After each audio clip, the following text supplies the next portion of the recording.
हमने शुरुआत की शरीर की नींव अर्थात मूलाधार चक्र से। फिर हम गए स्वादिष्टान चक्र जो कि भावनाओं से परिपूर्ण होता है, और फिर हम पहुँचे मणिपुर चक्र पर। आत्मबल, सेल्फ एस्टीम की ये 3 चक्रों की यात्रा के बाद अब हम पहुँचे हैं जीवन की एक बेहतरीन सुंदर शक्ति की ओर, वो है प्रेम। आज हम बात करेंगे उस चक्र की जो हमें दूसरों से नहीं खुद से भी जोड़ता है। ये है अनाहत चक्र यानी हृदय चक्र। प्रेम, करुणा और संतुलन का केंद्र, जहाँ आत्मा और संसार का मिलन होता है। अनाहत चक्र छाती के केंद्र में स्थित होता है। इसका रंग है हरा और तत्व है वायु। ये चक्र हमें प्रेम, करुणा, क्षमा और आत्म स्वीकृति का सूत्र बनाता है। अनाहत का अर्थ है अघातित यानी वह ध्वनि जो बिना टकराए उत्पन्न होती है।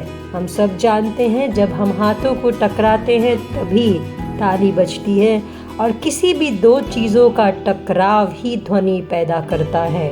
मगर हमारी हृदय की गति में कोई भी जुड़ाव या कोई भी टकराव नहीं है, उसमें केवल अपने आप बजती हुई ध्वनि है, और वही है अनाहत चक्र। ये वह प्रेम है जो बिना चोट के भी गूंजता है, वो भाव जो बिना शर्त के भी बहता है, और ये चक्र जोड़ता है नीचे के भौतिक चक्रों को ऊपर के आध्यात्मिक चक्रों से, और यही है संपूर्ण मानवता की पुलिया। अनाहत चक्र जब संतुलन में होता है तो प्रेम स्वाभाविक हो जाता है। ना कोई अपेक्षा, ना कोई शर्त, केवल प्रेम। माफ करना आसान लगता है, दूसरों की पीड़ा में करुणा भाव जागता है। आप देने में आनंद महसूस करते हैं, रिश्तों में गहराई, स्थिरता और संतुलन होता है। ऐसा व्यक्ति प्रेम नहीं करता, बल्कि प्रेम का खुद ब खुद एक चिन्ह बन जाता है। जब यह चक्र अवरुद्ध या असंतुलित होता है तो व्यक्ति हर समय खुद को अकेला महसूस करता है, रिश्तों में जलन और गलत फहमियों से घिरा रहता है, खुद को प्यार करने में असमर्थ रहता है, क्षमा भी नहीं कर पाता क्योंकि अतीत को वो छोड़ ही नहीं पाता, उससे चिपका रहता है। और इसी तरह के व्यक्तियों को फेफड़ों या हृदय से संबंधित समस्याएं भी सामने आती हैं।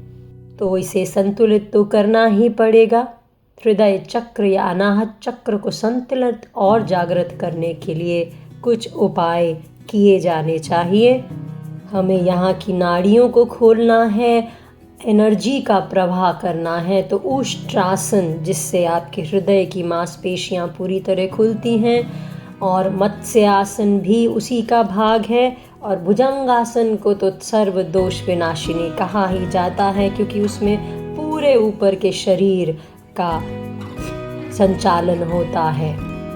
प्राणायाम में अनुलोम विलोम, जो नाड़ी शोधन प्राणायाम कहा जाता है, मगर अनुलोम विलोम अपने आप में एक शोधन क्रिया है जो नाड़ियों की शुद्धि क्रिया के लिए बहुत ही आवश्यक है। फिर भ्रामरी प्राणायाम शांति व प्रेम का संचार करता है, उज्जयी भावनाओं को स्थिर करने हेतु कार्य करता है। ध्यान करते हुए अपनी छाती के केंद्र में हरे रंग की ज्योति की कल्पना करें जो धीरे धीरे पूरे शरीर में प्रेम और करुणा फैला रही है। और ध्यान करते हुए अगर मौखिक या मानसिक बीज मंत्र अर्थात यम यम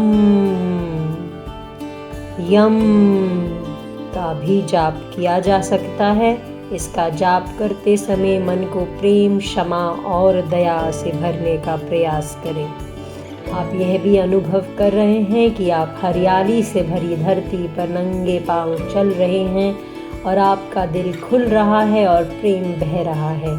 ये प्रयास स्वतः आप खुद भी कर सकते हैं। जाके हरी घास पर चलें और खुद को प्रेम की अनुभूति देने का प्रयास करें।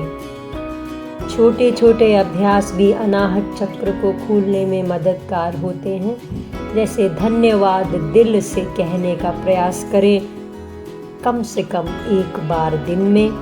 किसी को माफ़ करें, मौन रखें। अगर आपके साथ कोई झगड़ा करने की कोशिश कर रहा है तो कृपया उत्तेजित ना हो जाएं। खुद से कहें, मैं प्रेम के योग्य हूँ, मैं प्रेम देने योग्य हूँ। भक्ति योग, सेवा और ध्यान, ये सब अनाहत चक्र को पुष्ट करते हैं। आज का संकल्प ले लेते हैं, मैं प्रेम हूँ, मैं करुणा हूँ, मैं क्षमा और आत्मस्वीकृति का स्रोत हूँ। मेरा हृदय खुला है, मैं अपने को और दूसरों को पूर्णतः स्वीकार करता हूँ, करती हूँ। ओम शांति शांति शांति। हरिओम नमस्कार।